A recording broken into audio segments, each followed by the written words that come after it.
कसं असतं ना आपलं मंडळी, जोपर्यंत डोक्याच्या वर पाणी जात नाही ना, तोपर्यंत आपण शांतच असतो. तर माझंही काहीचं असंच होतं. तर इथं कपड्यांचा ढिगारा तुम्ही पाहिलाच असेल. तर इतका सारा मला कपडे इस्त्री करायचे होते. जोपर्यंत कपाटातले सगळे कपडे बाहेर निघत नाहीत ना, तोपर्यंत मी काय इस्त्री करते म्हणते आणि तशीच राहते आणि पूर्ण कपाटातले कपडे बाहेर धुवून असे इस्त्रीला पडतात ना, तो नंतरनं मला सुचतं की अरे कपडे इस्त्री करायचे राहूनच गेलेत. आता करायला पाहिजेत, नाही तर मग काय आपलं खरं नाही, असं होतं.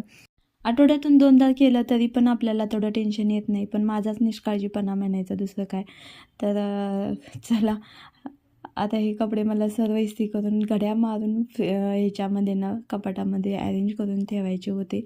तर शर्ट झाली. आता पॅन्टांचा नंबर आला आणि शर्टांना जास्त वेळ लागतो, तसा पॅन्टांना जास्त वेळ लागत नाही. तर सर्व कपडे इथे इस्त्री मारून आणले. आता याला व्यवस्थित अशी कपाटामध्ये मला ठेवून द्यायचे होते.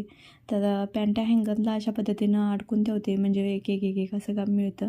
आणि इथं मुलींचे कपडे पाहू शकता, अगदी पसारा करून ठेवलेत. कितीही व्यवस्थित करून ठेवलं तरी काय 8 दिवसात म्हणजे आणि होतं तसं करतात. तर तुम्हाला व्हिडिओ आवडत असेल तर please like, share, subscribe. Bye.